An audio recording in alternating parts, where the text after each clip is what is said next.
Untold Stories in Learning and Development is an all-new podcast shining a light on the learning professionals you haven't heard of. Hosted by Chief Learning Strategist at Easy Generator Casper Spiro, each episode introduces a new learning professional to explore how they're making waves in the industry in their own ways. Join us for a new story every week. Welcome to another episode of Untold Stories in Learning and Development. And today I have a very special guest with me. It's Stella Lee. So, hi Stella. Welcome Hi, to the Casper. podcast. So maybe we Thank you can, for having me. really happy there.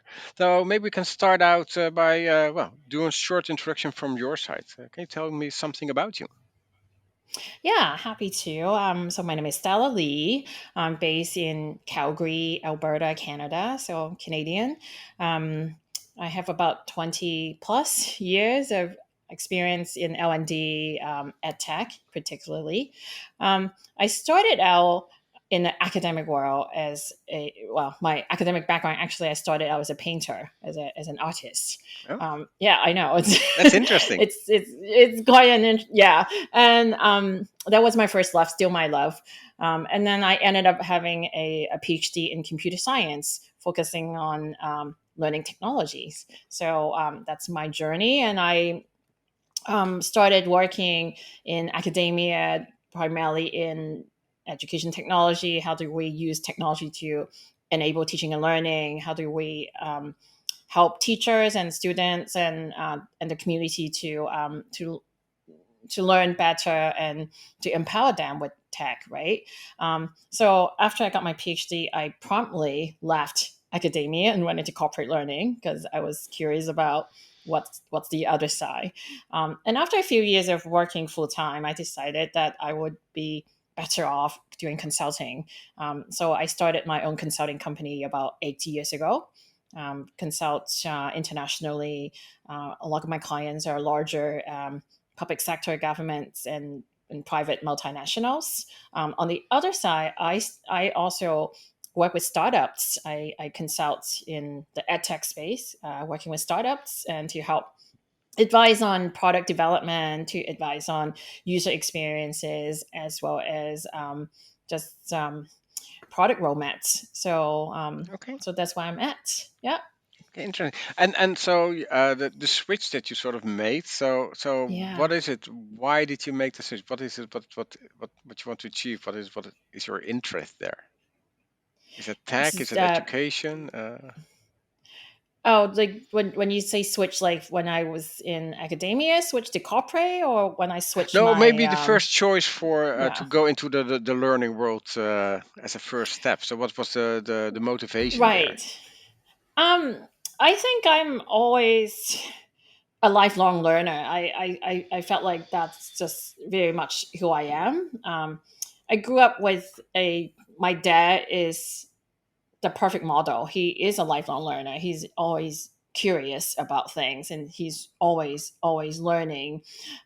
So I got it from him. I just think that's part of who I am. I just didn't know when I was younger how I could make a living out of it. I just like, okay, I love to learn. I love schools. I like to help people. I like to facilitate learning. I also always love using technology and gadgets and tinkering. And somehow it all fit as I started out working.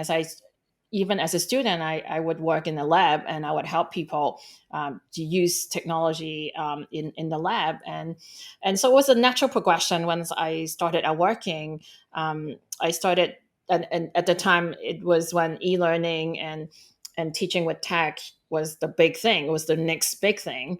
And so I ended up getting a job at a university, helping faculty to develop the tech skills for learning and helping building online curriculum. And so it was the right place at the Okay, right time, and it just go from there. okay, I understand that. And so and how do you would weigh like the educational component versus the technical component? So how much of you is like tech driven and how much is like education driven, or is that like balanced? Oh, this is a trick question, isn't it? um, I think it's like the Venn diagram. You know, the three circles. Yeah. I think my whole um, guiding principle it's always the intersection of the three circles. The first one obviously is education or pedagogy, right, or learning, Correct. Yeah. and then the second circle is the tech component, and the third intersecting circle is because I came from the arts. I came from design. It's the design component. Um, so Okay. in And you're sort in of the on the tech in the world, in the, it's in the it's sweet user spot of the tree. experience. Yes, exactly. Where they all three intersect, it's where the happy spot is, right? Yeah, yeah. And so yeah. So I guess 33.3% for each one. I Okay, don't yeah. know. Well, yeah, I was just curious to sort of where drive comes from because Yeah. we always talk about a specific topic, and the topic you chose is EdTech ethics. And I'm in Right. EdTech myself, so Easy Generator is an EdTech company.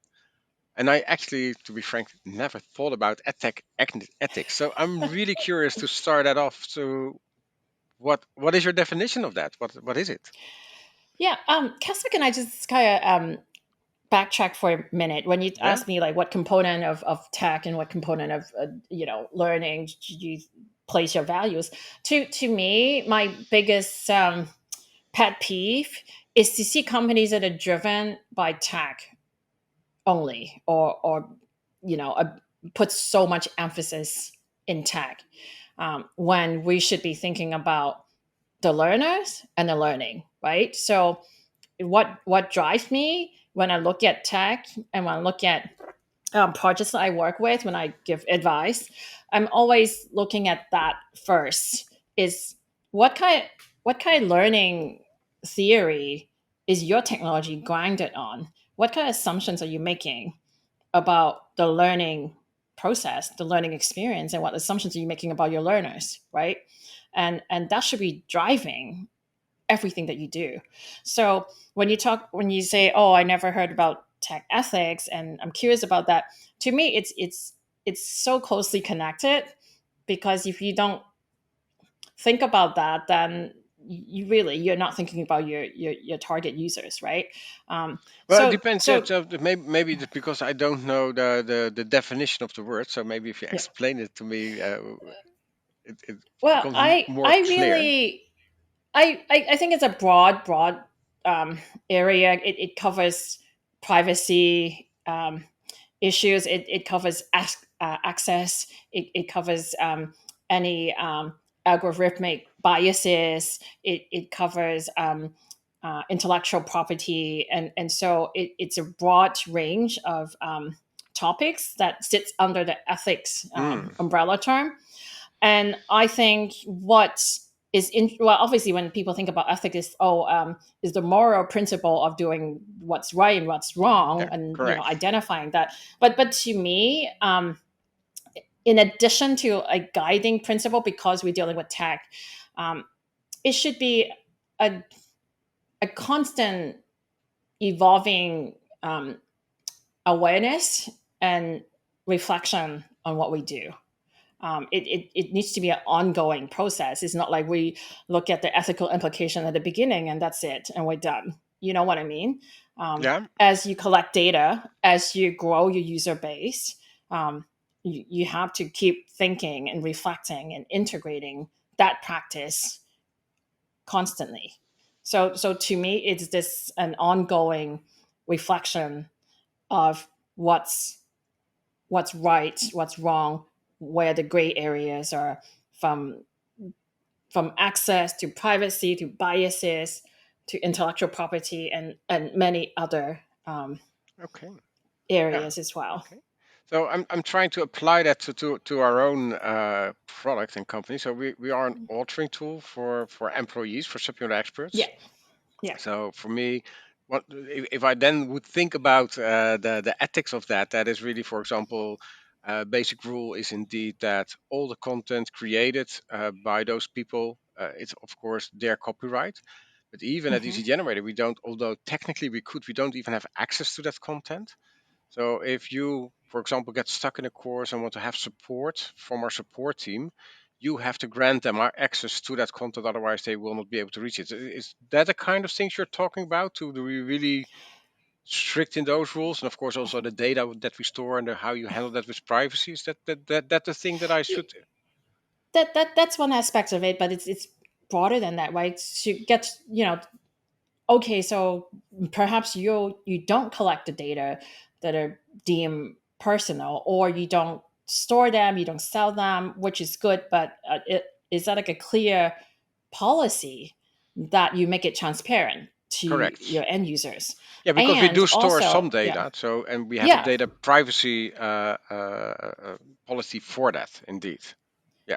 and to a greater extent is the fact that, are you allowing your users to have control over it? Like, do you give consent?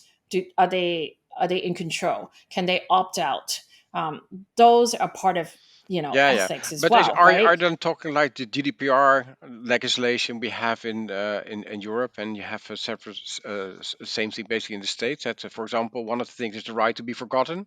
So indeed, in these generator, we have a Yeah, button that you can click as yeah, an author, yeah. and not only your content, but also everything that we ever stored on you. For example, support things, all that is deleted. So those are the things we're talking about then. Yeah, that could be one aspect of it. Also, when you're creating a tool, right? Um, what kind of assumptions are you making about your users? Are you inadvertently excluding certain people? Are you creating some sort of assumptions about people that perhaps is not correct? So those are things that I think, yeah, tech creators also need to keep in mind. Um, are you presuming, like, let's say if you're a video content learning content creation company, is the assumption that video based learning is better? Are you trying to tell people, are you kind of influencing people subtly about certain things, right? um, or are you excluding people, perhaps cannot access the technology if they don't have a fast connection speed? What are the implications on that? Are you being clear about who you're excluding? Are you being clear on providing accommodations or alternatives? And it Okay. could also touch on accessibility issues, right? Yeah, so it's not Like, consciously yeah, excluding people, but much more like making sure that the access level yeah. is really easy. That's what you're talking Yeah. about. So Okay. so those are things that perhaps people don't always consciously think about it. You know what I mean? Like, so I think tech ethic is important because it makes, first of all, it gives you that awareness of thinking through these problems more carefully, or these issues more carefully, and to say, yep, we address that, yep, that's covered, no, that's not what we mean, we are excluding by intention because there's a reason for it. So those are the topics that we talk about. And it's always been like it. Tech ethics has been around for a long time. EdTech ethics also been around for a long time. But I think what makes it more interesting now is that it's so ubiquitous, right? Like, our data is being collected. Like, think about the smartphone that we use. Hmm. Just that single device itself. Like, how many data points are being collected, and how many of that is being commercialized, how many of that is being sold, right? And people are not aware of it. And what makes it dangerous, it's not just one dimensional data. It's not just like in my phone, but also could be in a smart home, like a thermostat. It could be in my alarm system. It could be everything else is integrated, and at work as well. Like, there's so many work productivity tools that are tracking you now. And I think now it's worse since COVID, because people had to work at home. And so companies is always a little bit paranoid about, oh, your people working at home, are they actually really working? So let's track them. So the sales of surveillance tools actually went up, I think, the first 2 or 3 months of COVID, like 2020, March, April, and May, the sales went up the roof for Hmm. surveillance tools. Yeah, So I think it's a very timely topic as well. Um, yeah, I agree with you. So we, of course, in Easy Generator had this sort of the same experience. We are already a remote company in the way that we yeah, do have offices and people work there. They yeah, also work from home, but all the whole sales process, everything we do is online because our customers are all over the world. So we yeah, don't go there. So the whole sales process. So for us, when COVID hit and we had to close the office with the first lockdown, so everybody just took his laptop and went home for the next Monday. But we actually saw productivity rising for 20%. But I think that is, and I never ever thought to install any surveillance. But we are really output driven.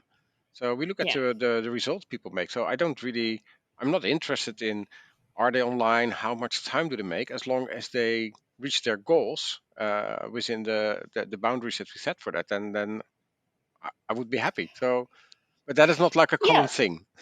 That's because you get it, right? Because that's because you have trust in your employees, and that's because you're output driven, and you don't care if they, you somebody take a 30-minute break. You're not tracking that, as long as they completed the projects, Yeah, and it correct. as it should be. But that's that takes a shift in mindsets in some organizations, right? Um, it's very organizational based, depending on the culture. Um, it's Okay. some industries too are much more traditional in their thinking.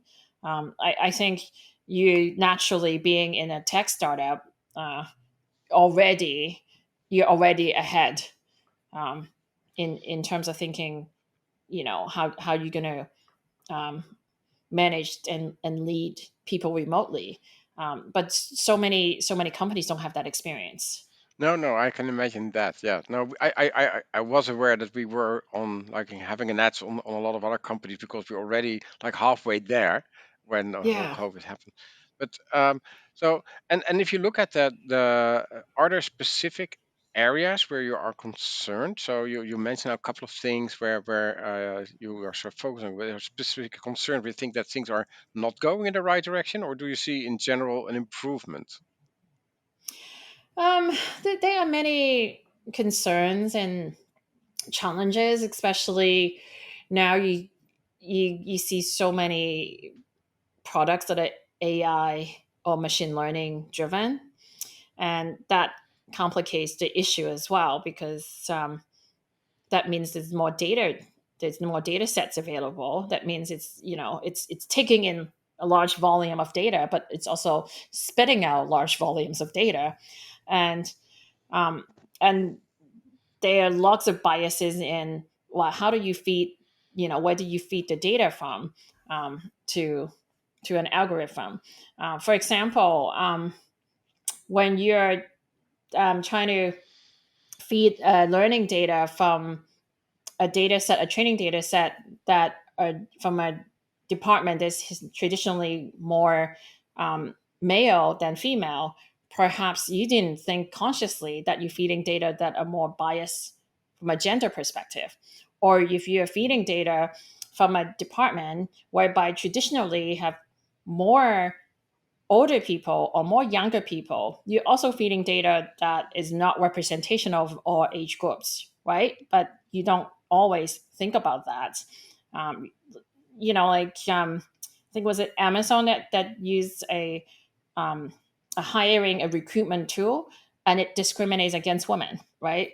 But Okay. they didn't know that, until they start running through the system, and they realized the algorithm is picking out works that are deemed, feminine in quality, and it gives a lower ranking.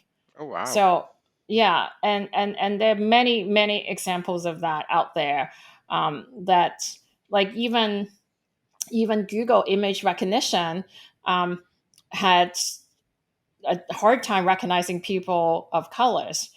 Facial recognition is a technology that's particularly problematic, right? If you're a woman of African descent, the error rate is like 30% plus, as opposed to if you're a white male with light skin, the error rate is, I think, maybe 3%, 5%. Oh So wow.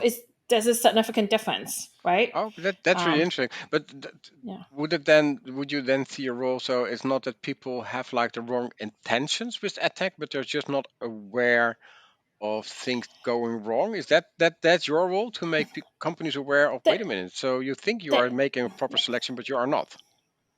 Well, I mean, sometimes they're, I mean, yeah, a lot of them it's unconscious, right? Biases, but there could be conscious biases too. And it's a combination of things, right? You get these kind of biases of sourcing data that you didn't know it's bias, um, or um, it could be something that's happening in the algorithm that it becomes more biased. For example, when you're using a recommendation system, um, Yeah, like any of the learning experience platforms, when you're recommending content, um, it it creates a positive feedback loop. So if it's correct. Yeah, something that people use often, it gets ranked higher. But then there's no way of kind of opening the algorithm to say, well, let's do is it a there bit something different. missing? Yeah, Yeah. yeah. You're creating like Or your bubble based on the algorithm. yeah. Yeah, Okay, it's like your interesting. own echo chamber, right? Yeah, So yeah, yeah. we just feed you more of the same thing that you like. But in learning, you don't want to always make it easy for people. You don't want to just feed people more of the things that they're good at or You want to that go they like. outside the box every now and then. Yeah, or you want to challenge them, or you want to have something that's more serendipitous. Like it's like when you go shopping, you end up buying things you didn't think you were going to buy, but you chance upon something because you see Yeah. it and it reminded you of something else. Okay. It's that serendipity that is not happening. In fact, it almost trying to exclude that as you give more feedback to the system. Correct. So So it's so being making things transparent, being aware of things. So I spoke the other day to somebody. He said yeah, about biases. So we're all biased. So if you tell you're not biased, it's not true. The only thing that you can do is be aware of that absolutely, and deal with it absolutely. in the proper way. So that's basically what you're telling me as well. Yeah, and I think that the perception it's that people think, oh, technology is not biased because it's It it's a just fits. neutral. Yeah. But yeah, but it's not true because who built them? Humans, right? And we built assumptions into them. So I think that's why it's not so much concerning, but I think it's more about, well, we need to know, we need to have that level of awareness before we can actually do something about it. Correct. Yeah. Um, so yeah, like sometimes, and also on top of that, there's also human errors that we might not intentionally do something wrong, but you might mislabel something. Don't forget with AI, for example, when you do classification, it's actually very manual process, right? Humans have to label things, Hmm. so you can make mistakes too. Yeah. Absolutely. And I'm great at that. so like, yeah, me too, right? Like when you get tired, you don't pay attention, you put a typo in there, you forgot to enter something, there's an empty Yeah. field. So all of that would also have an impact. And I think what makes it more challenging now is like it's not so easy to spot them because it's not transparent. Like when you feed it to an algorithm, you may feed it to um, like a machine learning process. Like it's not always easy to like kind of open this black box and say, oh, hang on a minute, it's this step. Like you can't always pinpoint it. Hmm. So I think that's that's problematic. And also when it gets to your end users, when it gets things wrong, when you like make a wrong recommendation or when it makes wrong predictions or assumptions, it could demotivate people. It could demotivate people from learning. um, there's a lot of predictive learning analytics, right, to kind of predict your success rate or your risk factors, like Yeah. is this employee at risk of disengaging from work. What if you get it wrong? Then you're essentially accusing people of things that they're not doing or haven't done yet. So Yeah. so you have to Correct. Yeah. be very careful, and there's a lot of that um, agile technologies out there. Even Microsoft has like productivity score that came out a couple years ago, and it got huge pushback. So they had to because they were reviewing productivity scores at an individual levels that their manager can see that. They Mhm. basically to track you and say, you're spending 30% of your day today replying emails. So, but it's not giving you context, right? Like perhaps it's a day you need to do that because it's the emergency uh, happening, but it's not giving you the nuances. It's not giving you the No, story it's just behind that. the data on Z. Yeah. Yes, yeah. It's interesting So, because I'm sort of, you yeah. make me think because I never looked at Easy Generator or tool from that perspective. So I think what we want, we want to empower people to work, but I never thought about the fact, are we biased in a way and will that have impact on what kind of people are attracted to the tool? So yeah, that I really should look into that because I don't have a clue, to be frank. And yeah, like I think you look at your user base, like they're self-selecting themselves too, right? They are drawn to your tool because perhaps they are more visually inclined people already. um, and so what does that say about the tool? Did they give you feedback to say, oh, we want more visuals, but you're reinforcing the same thing from the same people that are giving you feedback, but perhaps you're missing out on other perspectives. Yeah. Yeah, interesting. Yeah, I So do know that we yeah. were a couple of years ago. We were really not paying attention to accessibility. That was really not Yeah. on par. So that's something that we Yeah. really upped our game with, and also sort of opened my eyes on how diverse that issue by itself already is. Yeah. Yeah, yeah, Oh, for sure. yeah, And even just like when you're trying to do business globally, there's also cultural differences, right? Like color is highly culturally dependent. Um, so even just to have that awareness, um, not so much is unethical, but I think it's just being inclusive, and I would classify that as an ethical topic. How to be more inclusive? How do you think not just from your perspective with your lens, but also to kind of get out of your view and look at how other people see um, yeah.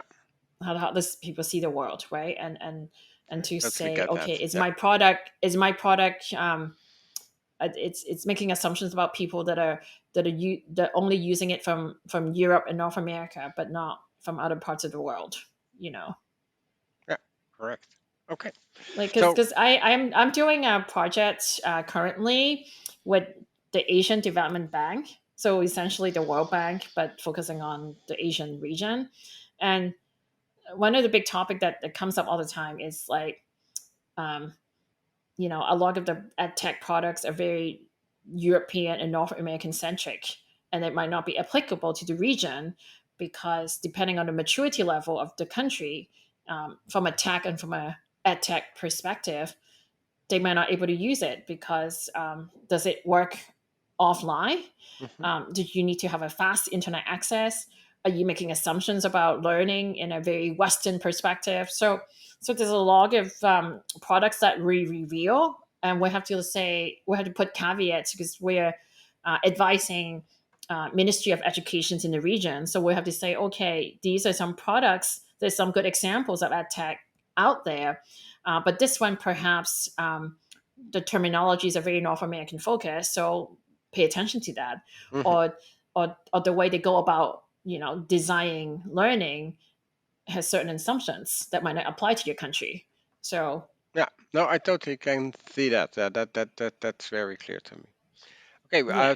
time-wise, we need to go to the next topic. Otherwise, we are running really late. So, I just want to pick your brain on a couple of things. How you look at corporate learning in general. So, what do you think in your mind? What is the biggest milestone in corporate learning that we reached so far? um I think in corporate learning, I think we get to a point that there's some maturity about understanding and appreciating um, different types of learning. I think we kind of got past the learning is a one-off event in a classroom. I Hmm. think that's been the thinking for a very long time. I think that's been, I think recently there's a little bit more diversity in thinking about what learning entails, and it's not just a classroom, an One time event, thing, yeah. a workshop, but also incorporating the richness of what's happening as an within the organization, what's happening informally, what's happening socially, how are knowledge being transferred, how is it being shared. So looking at it from a more holistic way. um, I mean, don't get me wrong, we still have a long way to go, but I think I start hearing a lot more conversations on that, right? I start hearing people talk Correct. about the ecosystem. So I think we kind of hit a milestone there. um, I think L&D as a department also um, are becoming more consultative in nature, in more integrated with the business instead of just thinking this is the Yes, silo. yeah, And correct. and I think we get to the point where we're able to push back a little bit, because historically other departments and other people come and say, we need a course, we need a training on this topic, and it's really prescriptive, and it's driven by other places. And I think L&D lacks the confidence to say, hang on a minute. Yeah, what's the um, problem here? What are we going to solve? yeah, Yeah, like why do you want a course on that, yeah, right? Is this even helping? Or is this, like I like to say, the first question you should ask is this a problem that learning can solve, or is this a problem that some other things need to yeah. be involved? Like, because sometimes it's an issue of communication, it's not a learning problem. So I think we have built up a bit more of that confidence in consulting across the business more broadly. Okay. Is that then also one of the challenges you see for corporate learning to grow further in that, to be like more like critical on those kind of things and much more on the results of learning and instead of just creating something? Well, Casper, I don't think we have time to talk about all of that. Yes, yes, and yes. That definitely, I think, like challenges also the changing role of L&D, right? I think every year, and more pressing the past 2 years, is how do we upskill and retrain, right? Do we need to be a coach? Do we need to be a facilitator? Do we need to be a mentor? Do we need to be e-learning content creator? Do we need to now also be data analysts? Do we need to, be an EdTech specialist? Like, there's just so many buckets of special, of areas of specialty now.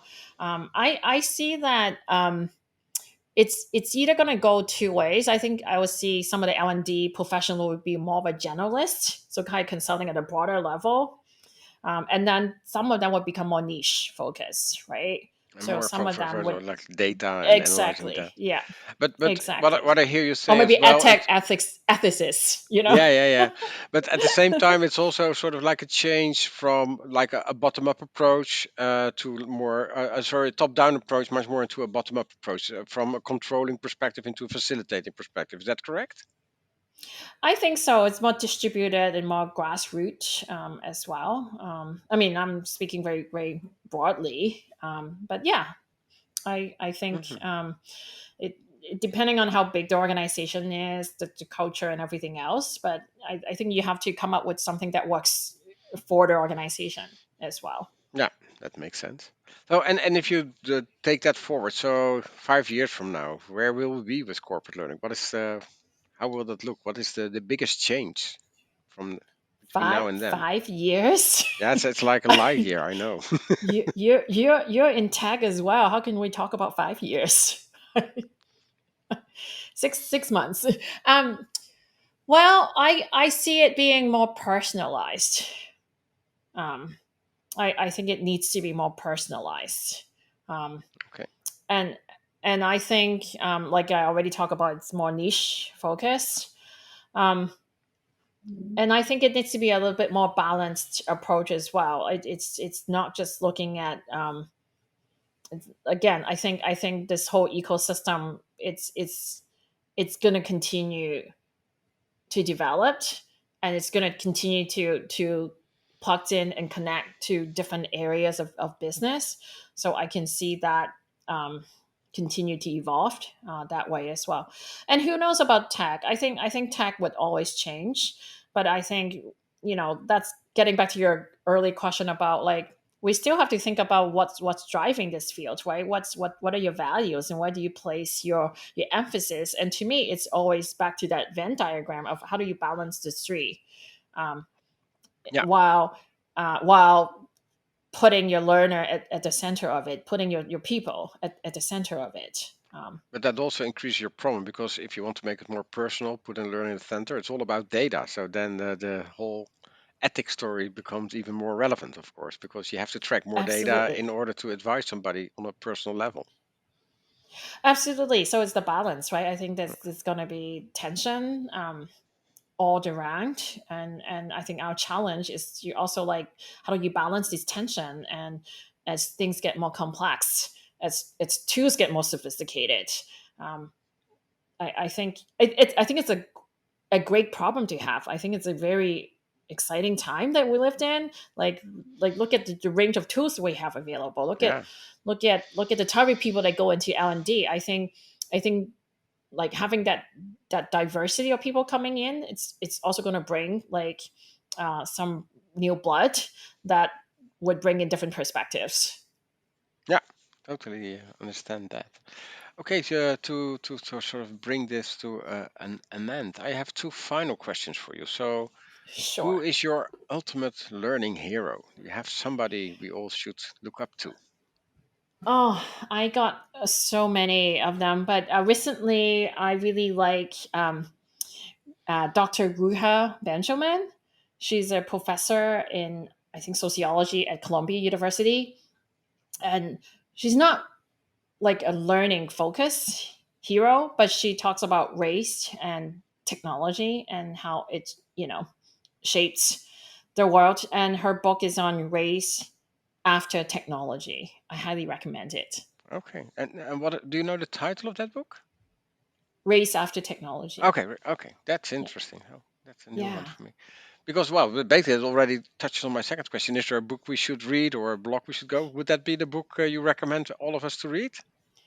I definitely would. Okay, interesting. I will, because that's a new one for me. That sounds like an interesting, like a different angle that can sort of shed new lights on things that we're working on. So that sounds Yeah, I interesting. often I often like to look outside the learning field to inform my practice and my research. I like to bring in different. I think sociology is very relevant. I think psychology is very relevant. I think policy is very relevant.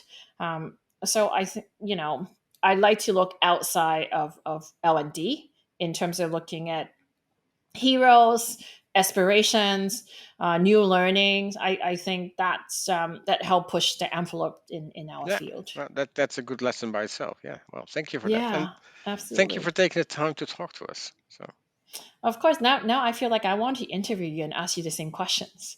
okay, well, maybe we can do that another time. That would be interesting. Yeah. Absolutely. Thank you. Yeah, thanks for having me. This podcast is brought to you by Easy Generator, an easy-to-use authoring tool for subject matter experts. At Easy Generator, we want to empower employees in the business to capture and share their knowledge. How do we do it? By designing an intuitive and simple platform that anyone can use to create learning content for their organizations. To learn more, visit us at easygenerator.com.